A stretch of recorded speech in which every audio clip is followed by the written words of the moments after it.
He watched her wagon disappear into the snow and realized the one thing he couldn't afford to lose had already left. Mason's horse skidded through the frozen road as the last light of day bled across the Wyoming Valley. His chest burned in the cold air. Ahead, a lone wagon rattled over the snow, its wheels groaning, its lantern swinging in the wind. Behind him, Pine Ridge Ranch sat silent for the first time in months. Then Delilah turned and saw him riding hard through the drifting snow, and something happened that made him pull sharply on the reins. If stories of love, courage, and second chances speak to you, stay with us and share where you're watching from. The storm rolled down from the Wyoming mountains like a living thing. Snow swept across the canyon trail in thick white waves. Pine trees bent beneath the wind. The sky had disappeared hours ago. Mason Turner pulled his coat tighter and urged his horse forward. He should have been back at Pine Ridge Ranch before dark. Instead, he was searching for 2 missing calves that had broken away from the herd before the storm arrived. Then he saw it. A wagon, half overturned against a drift, one wheel shattered, the canvas cover torn loose and snapping wildly in the wind. Mason dismounted immediately. His boots sank deep into the snow as he moved toward it. At first he thought nobody could have survived. Then he noticed a hand. Small, still, half buried beneath snow. His jaw tightened. Without a word, he dropped to one knee and cleared the snow away. A woman, young, barely conscious, dark curls frozen against her cheeks. Her skin had lost nearly all color from the cold. He pressed 2 fingers against her neck. A pulse. Weak, but there. For a moment, he simply stared. 6 years earlier, he had carried another body through a winter storm. That memory arrived fast and sharp. He shoved it away. This woman was alive. That was all that mattered. An hour later, Pine Ridge Ranch appeared through the snow. Light glowed from the ranch house windows. Ben Harper came running from the barn as Mason carried the woman inside. "Who is she?" "Don't know." "Is she hurt?" "Mostly frozen." That was all Mason said. The woman spent 2 days drifting in and out of sleep in the small guest room near the kitchen. On the 3rd morning, she finally opened her eyes. The room was quiet except for the crackle of firewood in the stove. A mug of coffee sat untouched on the table beside her bed. When she pushed herself upright, the door opened. Mason stepped inside. Tall, broad-shouldered, reserved. The kind of man who looked as though silence fit him better than conversation. "You're awake," he said. She nodded. "My name is Delilah Brooks." Mason acknowledged it with a slight movement of his head. "I found your wagon." "Thank you." The words came naturally. She expected nothing more than simple conversation. Instead, Mason reached into his coat pocket and placed several folded bills on the table. The gesture caught her completely off guard. "What is this?" "Enough money to get wherever you're headed." She stared at him. "The roads are still closed." "They'll open soon." "And then?" His eyes shifted briefly toward the window. "Then you should leave." The room went still. Delilah looked at the money, then back at him. Most people would have offered sympathy, a meal, a welcome. Mason offered distance. She lifted her chin. "Do I owe you something?" "No." "Then why are you trying to get rid of me?" His expression never changed. "I prefer things simple." Delilah let out a slow breath. The answer irritated her more than if he had insulted her. She pushed the money back across the table. "I didn't ask for charity." A flicker crossed his face. Gone almost immediately. "Keep it anyway." Then he turned and left. That afternoon, Delilah learned the nearest boarding house in Dry Willow refused to take her in. The roads remained blocked by snow. The storm had trapped everyone where they already were. By evening, Reverend Samuel Whitaker arrived at the ranch. An hour later, Mason reluctantly agreed to let her stay in an unused bunkhouse behind the barn until travel became possible. No welcome, no smile, only necessity.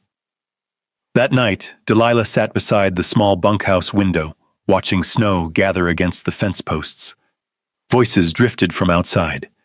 Two ranch hands talking as they walked past. She ain't the reason he's cold. Course she ain't.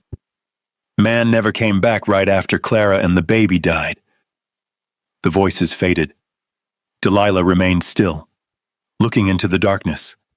For the first time since arriving at Pine Ridge Ranch, she understood something. Mason Turner had not pushed her away because of who she was. He had pushed her away because somewhere inside that large, silent ranch house, part of him was still standing beside a grave in the snow. And that kind of loneliness was far older than she had imagined. The days that followed settled into a rhythm, not a comfortable one, just a rhythm. The storm finally passed, leaving Ruby Creek buried beneath fresh snow. The roads remained difficult. Wagons moved slowly. Supply deliveries arrived late. Most people stayed close to their stoves and hoped for warmer weather. Delilah kept to herself. She rose early each morning before sunrise. By the time the ranch hands entered the kitchen, coffee was already warming beside the stove. Fresh biscuits sat beneath a clean towel. Nobody had asked her to do it. Nobody thanked her either. That suited her just fine. The bunkhouse was cold at night, but she never complained. Instead, she found things that needed fixing. A torn blanket hanging near the bunk room, a loose cabinet hinge, a broken inventory ledger nobody had updated properly in months. One afternoon, she sat at the long kitchen table sorting supply records while snow drifted against the windows. Flour, salt, coffee beans, lamp oil, nails. The numbers didn't match. Not all of them. She made a small note on a scrap piece of paper and slipped it into her pocket. Outside, life continued. Mason spent most days riding fence lines or checking cattle. He rarely spoke more than necessary. But he noticed things. The kitchen stayed cleaner. The old ranch dog, Scout, suddenly abandoned everyone else and followed Delilah from building to building. Ben Harper laughed about it one morning. That dog ignored me for 3 years. Scout was lying beneath Delilah's chair at the time. The dog's tail thumped once against the floorboards. Delilah smiled without looking up from her work. Maybe he finally improved his standards. Ben nearly choked on his coffee. The sound of laughter filled the room. A small sound, but it lingered. Mason happened to be standing in the doorway. He paused, only for a second, then continued on his way. That evening, he found himself noticing something strange. The ranch house no longer sounded empty. A chair moved in another room. A kettle whistled. Someone hummed softly while washing dishes. Nothing important. Yet the silence he had lived with for years seemed less absolute, and that unsettled him more than he cared to admit. A week later, Ben came into the yard looking worried. His mother had fallen ill again. The medicine from Dry Willow's doctor cost more than he had. Mason offered to advance part of his wages. Ben thanked him and left for town. The matter seemed settled. 2 days later, Mason discovered it wasn't. He was reviewing payroll notes when he noticed a missing amount. Not large, just enough. He found Ben in the barn. You borrow money somewhere else? Ben hesitated, then nodded. Miss Brooks helped. Mason frowned. Delilah? Ben looked uncomfortable. She said not to mention it. Mason said nothing. Later that evening, he watched Delilah from across the kitchen. She was mending a work shirt beside the stove. The lamp cast a warm circle of light around her. She never looked up, never tried to draw attention to herself. And for the first time, Mason realized she had been helping people around the ranch without expecting anything in return. Something shifted, only slightly, but enough. Then trouble arrived. It happened after midnight. The wind had picked up again. A horse suddenly began screaming from the pasture. Moments later, another answered. Then another. Mason was out of bed instantly, lantern in one hand, rifle in the other. By the time he reached the yard, Ben was already running from the bunkhouse. They followed the noise toward the north fence. Their lanterns bounced across the darkness. Then Mason saw it. The fence had been cut, not broken. Cut. Wire hung loose against the snow. Beyond it, dozens of cattle were moving toward a frozen ravine hidden beneath darkness and drifting snow. One wrong step, one panic, and half the herd could be lost before morning. Mason's jaw tightened. Someone had done this deliberately. Behind him, boots crunched across the snow. Delilah had followed the commotion from the ranch house. She stood beside the lantern light, staring at the damaged fence. Nobody spoke. The cold wind swept across the open land, and somewhere beyond the darkness, whoever had done this was already gone. For the first time since Delilah arrived at Pine Ridge Ranch, the danger facing the ranch felt larger than bad weather or bad luck. Someone wanted harm done, and someone had just made their first move. The next morning dawned gray and bitter cold. The damaged fence had been repaired before sunrise. Mason, Ben, and two ranch hands worked by lantern light while frost coated their gloves and collars. Nobody spoke much. There wasn't much to say. A fence did not cut itself.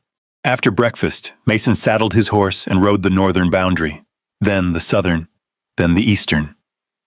By sunset, he found nothing. No tracks, no clues, just snow and silence.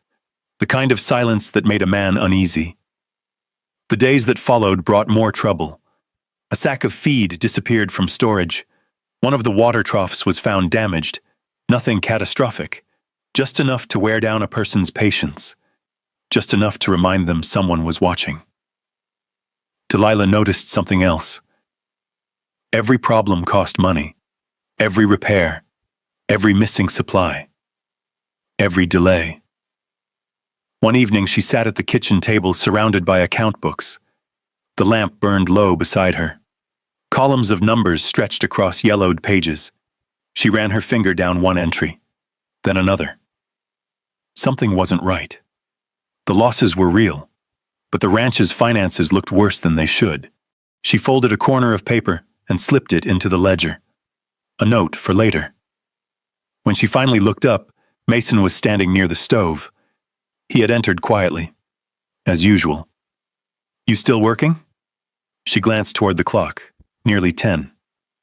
"I lost track of time." His eyes moved toward the open books.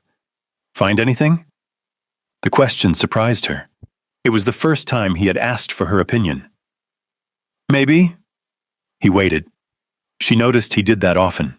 He rarely interrupted, rarely filled silence with unnecessary words. "If I'm right," she said, "someone's charging interest on an old loan that should have been reduced years ago." Mason frowned. "I don't handle bank papers." "I can tell."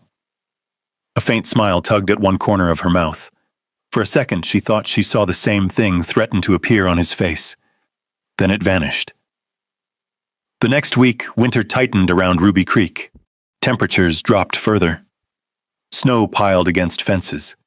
The mountains disappeared behind white clouds. One afternoon, Mason asked Delilah to accompany him while checking a remote grazing section near Miller Ridge. It wasn't a request he would have made a month earlier. Neither of them mentioned that. The sky looked clear when they left. By noon, it had changed. Dark clouds rolled over the mountains. The wind rose fast. A blizzard. Mason saw it coming too late. "We need shelter." There was an old trapping cabin half a mile ahead. They reached it just as the storm swallowed the landscape. The cabin was small. One room, one stove, one narrow window. The roof creaked beneath the wind. Snow rattled against the walls. Inside, they sat across from each other while a small fire struggled inside the iron stove. Hours passed. Neither seemed eager to speak, yet neither seemed uncomfortable either. The silence felt different now, less like distance, more like company. Near midnight, Mason finally broke it. "My wife died during a winter fever." The words came quietly, as though they had traveled a long distance before reaching the room. Delilah looked at him. He stared into the fire. Our son died 3 days later. The flames shifted. A log cracked softly. Mason said nothing else. He didn't need to. The grief was still there. Not loud, just permanent. After a while, Delilah spoke. She told him about Missouri, about the freight company, about the missing funds she reported, about being blamed when powerful men needed someone convenient to blame. Mason listened. No pity, no speeches, only understanding. When dawn arrived, the storm finally weakened. They rode home through fresh snow beneath a pale winter sky. Something had changed. Neither named it. Back at Pine Ridge Ranch, Abigail Turner noticed it immediately. Her brother listened when Delilah spoke. He lingered in doorways. He looked toward the kitchen when he returned from town. Once Abigail caught him smiling at something Delilah said to Ben. The expression disappeared so quickly he probably thought nobody saw it. But she did. A week later, Delilah was sorting old documents in the ranch office. Dust covered most of them. Loan records, receipts, property filings, documents Mason's late father had stored years earlier. Then she found it. A contract. Old. Folded deep inside a drawer. Her eyes narrowed. She read it once. Then again. The language was complicated. Legal. Carefully written. But the meaning became clear. If certain payments were delayed, ownership rights could gradually transfer to the Dry Willow Bank. Not immediately. Quietly. Piece by piece. Through hidden clauses buried in the paperwork.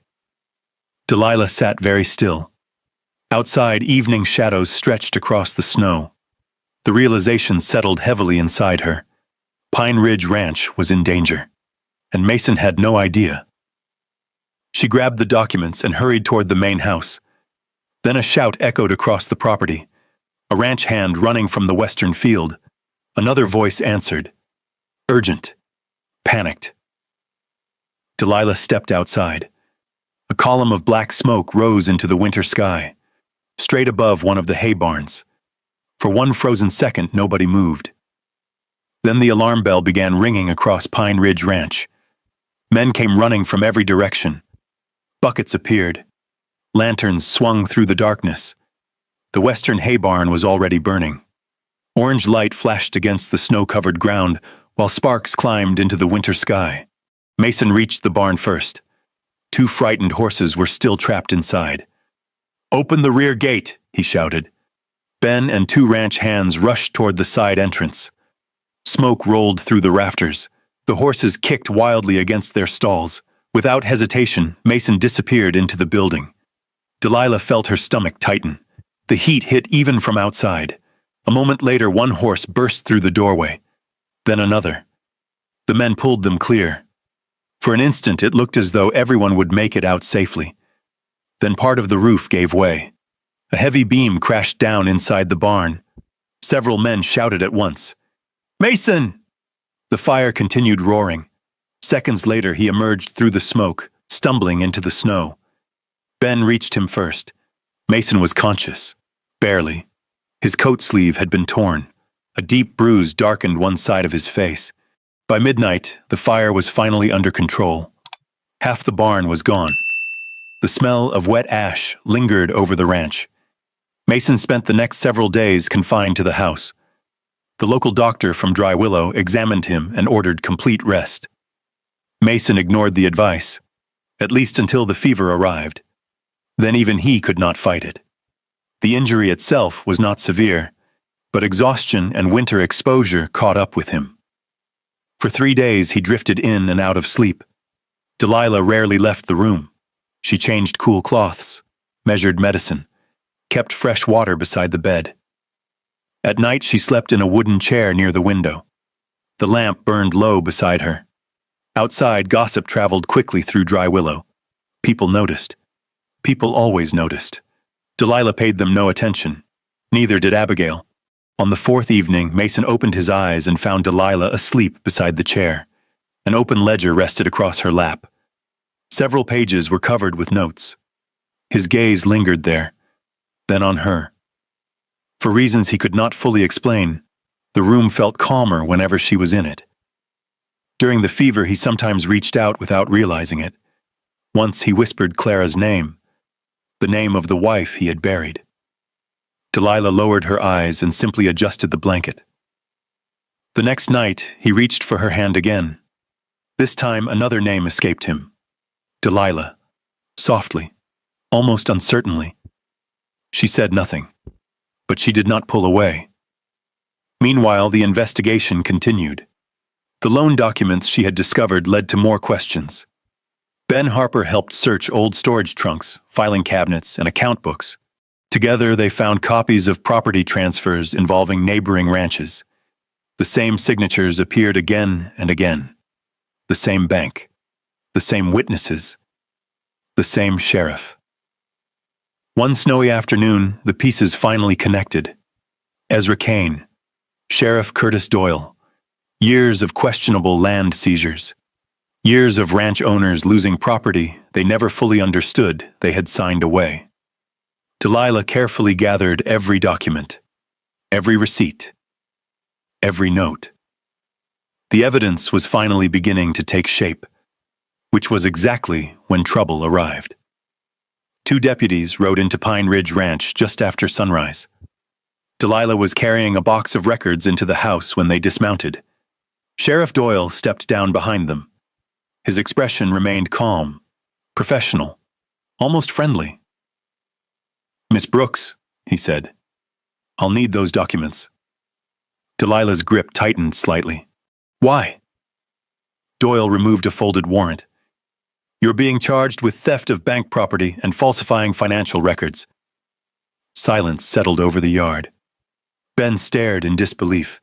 Abigail stepped forward immediately. "This is ridiculous." Doyle ignored her. The deputies took the box, then Delilah.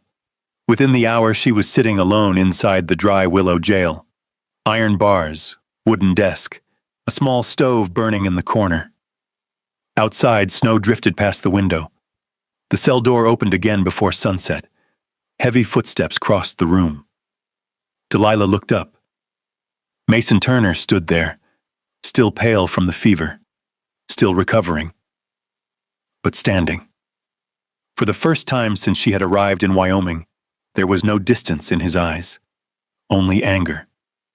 Sheriff Doyle appeared from the adjoining office. "Mason, this doesn't concern—" "Yes," Mason interrupted quietly. "It does." The entire room went silent, and for the first time, Mason Turner openly stood against the most powerful lawman in Dry Willow. Sheriff Curtis Doyle folded his arms. "You should go home, Mason." "No." The answer came quietly. That was what made it land so hard. People in Dry Willow were used to seeing Mason avoid conflict whenever possible. He handled cattle, storms, and broken fences. He left politics to other men. Not this time. Delilah stood behind the bars and watched him. His face was still pale from the fever. His right hand trembled slightly from exhaustion. Yet he did not move. "I want to see the warrant," Mason said. Doyle hesitated, only for a second. But Mason saw it. So did Reverend Samuel Whitaker, who had just stepped through the jailhouse door. By sunset, half the town had heard about the arrest. By sunrise, the other half had heard Mason Turner was fighting it. The next several days changed everything. Abigail opened old family records. Ben Harper rode to neighboring ranches, gathering statements from families who had lost land under strange circumstances. Reverend Whitaker wrote letters to territorial offices in Cheyenne. And Delilah's documents kept leading to the same names, the same signatures, the same witnesses, the same bank, the same sheriff. 3 days later, a territorial investigator arrived by train. His name was Walter Grayson. He carried a leather case full of official papers and the kind of patience that made dishonest men uncomfortable. The investigation moved quickly, too quickly for Ezra Kane. Old records were compared, signatures examined, witnesses questioned. One rancher after another stepped forward. A widow from Elk Crossing, a cattleman from North Ridge, a retired blacksmith who had nearly lost everything 10 years earlier. The stories matched, the patterns matched, And eventually, the evidence matched too. By the end of the week, Ezra Kane sat alone inside his bank office while investigators carried out boxes of records. Sheriff Doyle no longer wore his badge. Neither man said much. There was nothing left to say. The truth had finally caught up with them. When the ruling arrived, Pine Ridge Ranch was declared free of all disputed claims.